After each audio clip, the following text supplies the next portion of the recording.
What's up, guys? It's Rapid, and today we're going to talk about the end of the line. Is it the worst TF2 update of all time? These are the questions that everyone seems to be asking. People are either asking this specific question or they just don't care. And I think it's an interesting update. It's one of the most interesting updates we've ever gotten, in the very weird sense of the word interesting. I think people mostly feel let down because this has got to be one of the most hyped updates for a while. You know, there's been hype about this update for going on a year now. Like, it was around this time last year that people just started hearing about End of the Line, and it was like, oh my god, this amazing update that'll have all of these things.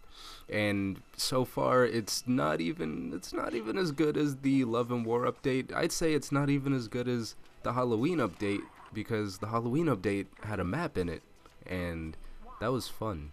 I like maps, like Valve maps. Do it.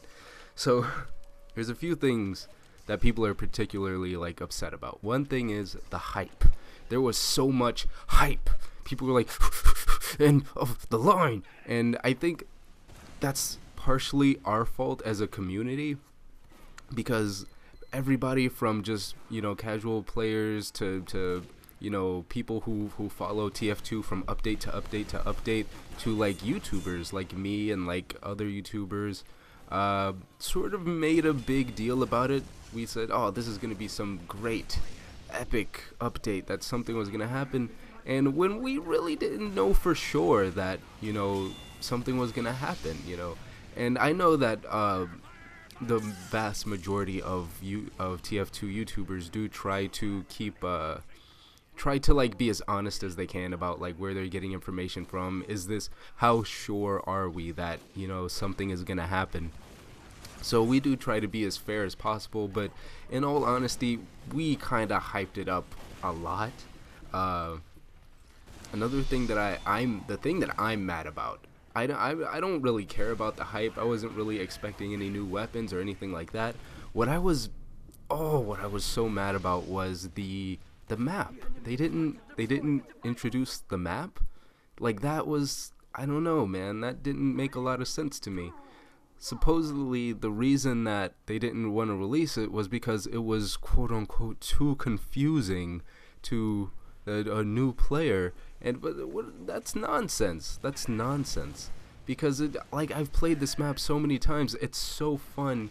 It takes probably one game. You're confused for like one game, and then you know what's going on. But you could say the same thing about almost any TF2 game mode that isn't King of the Hill or Payload. You could be on Payload Race and be confused for a game, and then you go, oh, okay, I get what's going on. Or any number of other game modes. This is just one of those. I mean, you cap the point, the train moves up. Boy, that sure was hard to figure out. So I'm really just I'm just really disappointed at Valve for not adding the map. It was a great map. They worked so hard on it, and I don't know. I've been playing this map for the update, and I guess it's just I can hope, I can dream, right? Another thing that people, I think, were pretty like pissed off about for this update was the duck, the infamous $5 duck, which, I mean, I don't know, Valve. I've seen some ridiculous things. You've had me buy some pretty ridiculous things before. The duck has to be the most ridiculous. Whereas if you guys don't know about this, the duck is basically you pay $5 for a rubber ducky, and a virtual rubber ducky.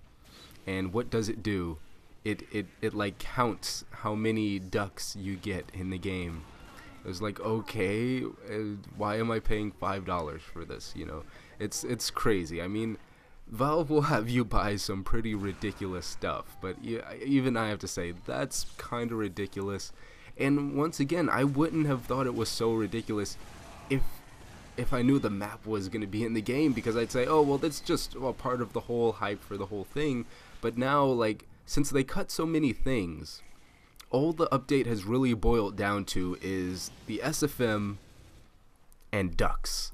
And that's just, that's a bit of a disappointment, mostly because you're making us pay $5 for the duck. And then if you want to level up your own duck, you can pay $2 for duck tokens for your duck. And it's like, oh my god, what is this?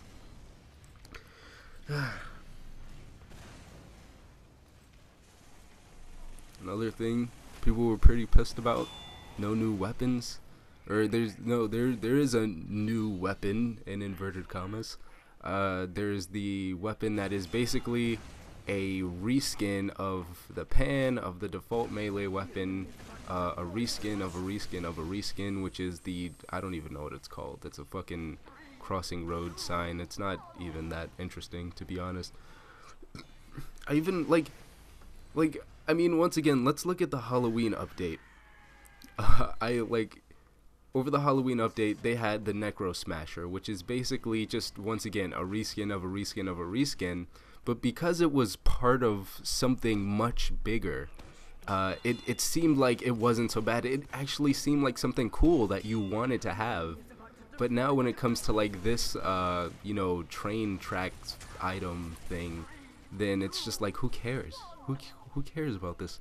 But it's because everything else was so weak that is, I guess, also weak, if that makes sense.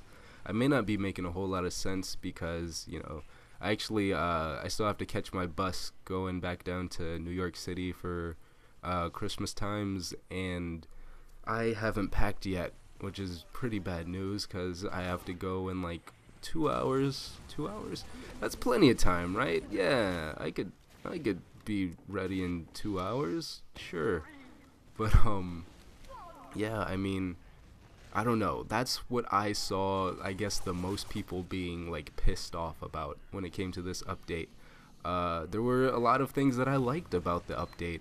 The SFM, I think, was pretty phenomenal, although it kind of stuck out to me that Valve didn't even spend the money to hire like the voice actors for this SFM, which is like, it normally, that I don't think that would have like bothered me much, except like, no new map, no new weapons.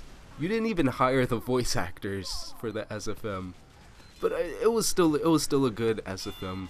McVie did like a phenomenal job, and he should have a job for life at Valve. And I don't know, he did great work.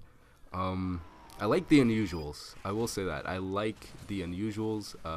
The new duck themed Unusuals, or one is just like, it's like the sunrise from the Teletubbies or whatever, and the other one is like a duck that floats around your head. And I don't know, maybe there's more that just weren't in the poster, I have no idea. But those are the ones that I've actually seen in game so far, so it's pretty cool. With this came, you know, some rare unusual miscs, some glitched unusual miscs, so that adds a little bit of flavor to the TF2 marketplace. But it's, I don't know, it was end of the line disappointing, yeah, but at the same time I don't feel like I can blame them, because we've already had a few pretty decent updates. I mean, Love and War update, what, like, if you think about it, Love and War update kind of was what the end of the line was supposed to be. The Love and War update was pretty good. It had a cool SFM. They added new Unusuals. Did they add new Unusuals for that one? I actually can't even remember. They added new miscs, which they always do. They added new weapons, like legitimately new weapons. They added new taunts. That was the big update. That was where the huge update really was. And we completely overestimated End of the Line, and Love and War was like the real update. The Halloween update was also really cool. We're still might be looking forward to a Christmas update, I hope, you know. I do want to see some new festives this year. It would be really disappointing if this was like supposed to replace the Christmas update. and we have the NG versus Spy War update coming up pretty soon. So, I mean, this isn't it, right? This isn't. This may not be the best update ever, but this is far from being the last we hear from Valve for quite a while. So, with that said, I'm gonna go pack, cause I should be doing that. All right, see you guys later.